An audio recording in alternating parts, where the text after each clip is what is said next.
Hello and welcome to Total Health with Dr. Nick, where my purpose is to inspire, empower, and motivate you to live longer, healthier, and more abundant lives. In today's video, I want to talk to you about the 12 reasons why I believe the keto diet is king. That's right, this diet is by far, I feel, the best diet out there. And let's clear up one thing right away. This is a lifestyle. For many of you, the word diet's a 4-letter word. In fact, the first 3 letters of it are die, and so many of you are feeling like you're dying every time you're going through some type of new diet program or fad or whatever it may be. But this one here is backed by science, and it's the way our ancestors ate. So for those of you who are concerned about it, thinking, you know what, I don't know if I could do keto, because I've heard if you're going to eat fat, you're going to get fat. Doesn't fat make you fat? We're going to dispel that myth. We're also going to talk about cholesterol, because I know a lot of you are thinking, well, isn't it going to be high in cholesterol? I'm going to get heart disease. My arteries are going to clog up because I've heard it's so high in fat. We'll put that one at ease too. And also too, is it restrictive? Is it too difficult to do? Do I have to really limit what I'm eating? And I tend to starve all the time when I do a diet.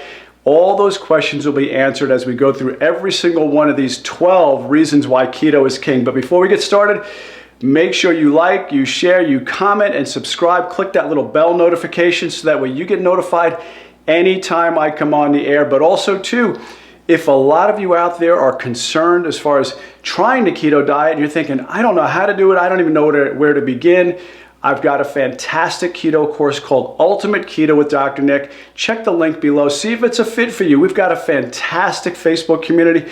We've got recipes, meal planning, shopping guides, inspiration, motivation. The community is fantastic. The results people are getting are amazing. Better than I ever could have possibly imagined the reviews we're getting. So anyway, check out the link below, see if it's a fit for you. If not, just watch the stuff on my channel too. You could do that, of course, no problem. Anyway, let's dive on in with this. Now, number one, let's talk about really where the keto diet started. Now, like I said, it's really been around for tens of thousands, if not 100,000 years. This is the way our ancestors ate. They never knew if they were going to have feast or famine, or if they were going to have plentiful food or go days. The keto diet is the best diet that comes as close as possible to mimicking fasting. So when you do fasting in your body produces ketones, and ketones are an alternative fuel source than glucose. So when your body gets low on glucose, your body has to turn to ketones, and what it does is the liver converts fat to fuel, and it makes these things called ketone bodies. Now, ketones are just simply an alternative form of fuel. Well, in the 1920s, this was found to be very, very beneficial when it came to children with epilepsy. When they put children on a ketogenic diet, it dramatically helped with their epileptic seizures. In fact, we've had cases in our office. We've got a patient, if you want to watch her testimonial, I'll put the link down below so you can see that too. But the results with epileptic seizures are phenomenal because the brain runs very, very well off of ketones. Glucose is really kind of a dirty fuel, and what I mean by that, it produces a lot of reactive oxygen species. You know them as free radicals. So ketone bodies are a lot cleaner, and your body and your brain do a lot better on it. It's a much cleaner fuel source, and it works, as I said, fantastic for epileptic seizures. Number two, supports healthy weight loss. Now, what do I mean by that? Supports healthy weight loss? Of course. You want weight loss to be healthy, not where you're just losing weight for the sake of losing weight. You want to lose fat, build muscle. You want lean body mass. That's really what it's all about. So how does this work? Well, when your body stops burning sugar for fuel, it has to turn to alternative fuel source, like I said, which is your own body fat. Your body turns that into ketones. So when it does that, this is a lot healthier. Now, the way the keto diet works, because of the fact that it is primarily fats, okay? It's about 70-75% fats, 20 to 25% protein, and about 5% carbs. Because of that, your body stays very satiated, and as a result, you lose weight without starving, without neglecting your body of proper nutrients, okay? And as a result of that, you lose weight in a healthy fashion without feeling like you're starving to do it and wanting to like chew the leather couch you have in your house. Number three is, how would you like to burn fat while you're sleeping? Well, that's what the keto diet does.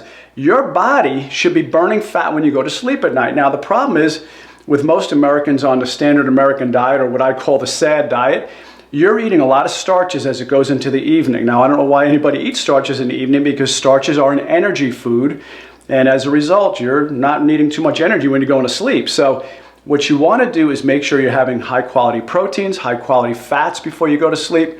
As a result of that, your body then starts to burn fat because it flips the switch and realizes that fat is a better fuel source than sugars, and so it burns fat while you sleep. So if you want to burn fat 24/7, do the keto diet. It's a whole lot better. In fact, many times you'll wake up lighter than you went to sleep. I do that all the time. I weigh myself before I go to sleep. I weigh myself when I wake up, and I'm always lighter, and that's what you really want. So you want to burn fat while you're sleeping. It's the keto diet. Number 4, and this is a really big one because this leads into so many other problems, is it reduces inflammation. One of the biggest sources of inflammation in our standard American diet is the bad oils. Now, when I say bad oils, I'm talking about vegetable oils like your canola, your Wesson oil, things like that, but also processed refined carbs. Refined carbs increase inflammation in your body. Now, inflammation I'm speaking about is not a swollen knee or a wrist or an ankle, things like that. I'm talking chronic systemic inflammation that is all over your body. When you have this kind of inflammation, it leads, and it's been linked to so many other diseases: heart disease, cancer, diabetes, insulin resistance, Alzheimer's, which we're going to be talking about that in a little bit. But when you reduce inflammation in the body with the ketogenic diet, you basically stave off and deter a lot of these other diseases that you would typically get with the standard American diet later on in life. Reduce risk of chronic disease, like I was saying. One of the biggest factors when it comes to arterial disease, when it comes to heart disease, is inflammation. When you get inflammation in the walls of the arteries, it actually starts to cause grooves in the arteries, and it makes the arteries appear like as if somebody took sandpaper to them. So processed refined carbs make the walls bleed, and it makes them sticky. And then what happens is, in those grooves, you can embed the cholesterol. Small cholesterol particles can embed in there. Now, it's not cholesterol's fault. It's because of the processed refined carbs causing inflammation in the arterial walls, which is then leading to cardiovascular disease, okay? Cancer also. Cancer is known to have 70 times more receptor sites for sugar. In fact, in PET scans, doctors will take a sugar solution, inject it into the person, then use the PET scan to see exactly where the cancer cells are. So cancer cells love sugar, so you want to prevent cancer or reduce your chances of it. The ketogenic diet is the way to go because cancer cells are very poor metabolizers. They cannot metabolize fats. They can only metabolize sugar. They use a very primitive process of respiration, which is where they ferment sugar. They cannot use fat. So one of the main things that all the universities are using right now when they're researching it, Dr. Thomas Seyfried is doing a lot of work with this, is using ketones or getting someone into a ketogenic state as to prevent or cure cancer. Also diabetes, one of the biggest causes of insulin resistance in diabetes is, of course, inflammation in the body caused by these processed refined carbs. So by removing the carbs and keeping them as low as possible, you're not going to go zero carbs, you're going to have some, but keeping them as low as possible, you really reduce the chances of having any kind of type 2 diabetes. Next, as I said, improves insulin resistance. Now, why does it do that? Well, because all the cells in your body have a membrane around it. And the membrane is made of fat. You need fat for a healthy membrane. In fact, the majority of it is saturated fat. And I know a lot of you are nervous about saturated fat, but it's actually extremely healthy for you. You get a chance, watch a video I did on that where I talk about the benefits of saturated fat.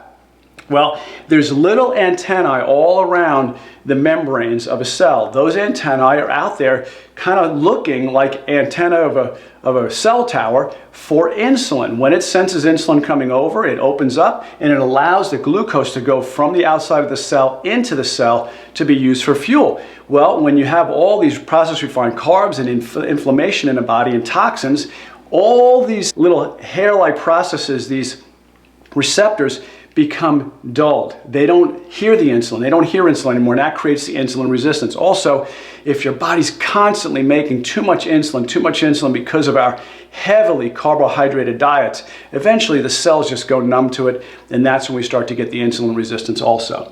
Number 7, stabilizes blood glucose levels. Obviously, because blood glucose levels come from our processed refined carbs. On the ketogenic diet, when you're using more fat for fuel, and think about this, carbs are like kindling wood.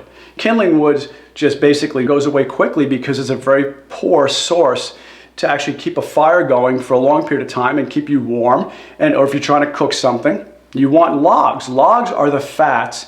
Kindling wood is the carbs. So you're going to get a much better fuel source, cleaner fuel source, keep blood sugar levels stable when you're using fats for fuel rather than carbohydrates. Improved energy. Now, your body uses, once again, fat better for fuel. So, just like I was talking about with the kindling wood analogy, when you're eating a lot of processed refined carbs, so racers that would typically go out and eat a lot of pasta before a race, what you find is you get this spike and then it goes straight down. You know it because have you ever had a muffin or a bagel or something and you get that spike of energy, next thing you know you crash again and you're looking for the next muffin or next bagel, or you're hitting the vending machine at work, or you're looking for some coffee. That's because you get an insulin spike and then it drops down too low. When you're burning fats for fuel, you have a much longer sustained energy source. So a lot of the Olympic athletes and a lot of the elite athletes are now using fats for fuel like coconut oil and things like that. Improved cognitive function. Well, number 9 is the fact that your brain's going to work better. Most people, when they get on the ketogenic diet, realize that, yes, in the beginning, they might have a little bit of brain fog as their body is kind of detoxing from all the processed refined carbs that you're used to eating. But what ends up happening is, over time, your body realizes it's supposed to burn fat for fuel. It makes that conversion, and the next thing you know, when your brain is running off of ketones, you have much more mental clarity. You don't have the hunger spikes like you do normally when you're eating a lot of carbs. Instead, your brain is just firing on basically rocket fuel all day long when you're using ketones for fuel rather than sugars. Number 10, Alzheimer's. Now, this is phenomenal when it comes to patients with Alzheimer's, because what's happening is this. What they have found through research is that the brains of an Alzheimer's patient do not process glucose very well. So instead, it uses ketones. Dr. Jason Brandt, PhD, professor of psychiatry and behavioral sciences at Johns Hopkins University, said this: typically, the brain uses glucose as fuel, but in the early stages of Alzheimer's, the brain isn't able to efficiently use glucose as an energy source. Ketones, however, which are formed when carbohydrate ingestion is limited, can be used as an alternative energy source. So in a video I did on Alzheimer's, I spoke a lot about this, the fact that the brain doesn't work so well with glucose. So a better fuel source, one, it's also going to limit the amount of inflammation in the brain, because the brain's going to feel like it's on fire with a lot of processed carbs. On the ketogenic diet, your brain will function a lot better because it runs better off of ketones, like I said, than carbohydrates. Number 11 is improves hormonal balance. Ladies, I know a lot of you are thinking about this, and guys, I'm not leaving you out, because a lot of you are struggling with low T.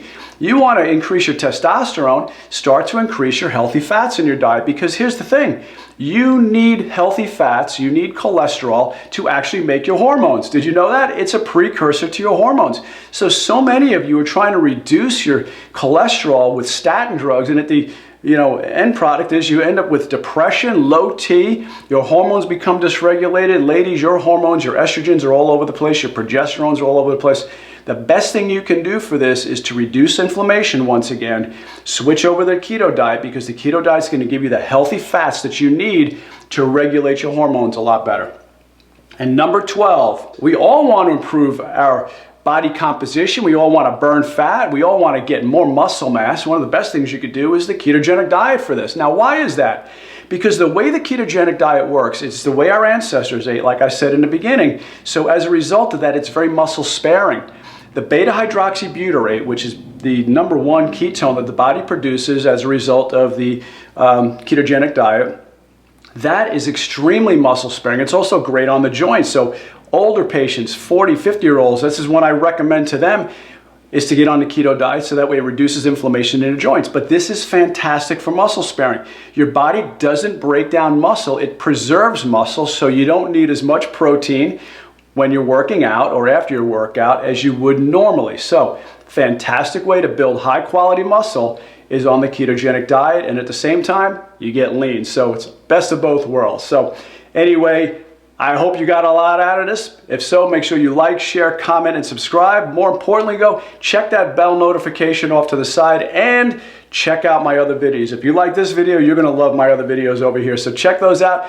Guys, I love and appreciate you. I'll see you on the next video. This is Dr. Nick. Bye-bye.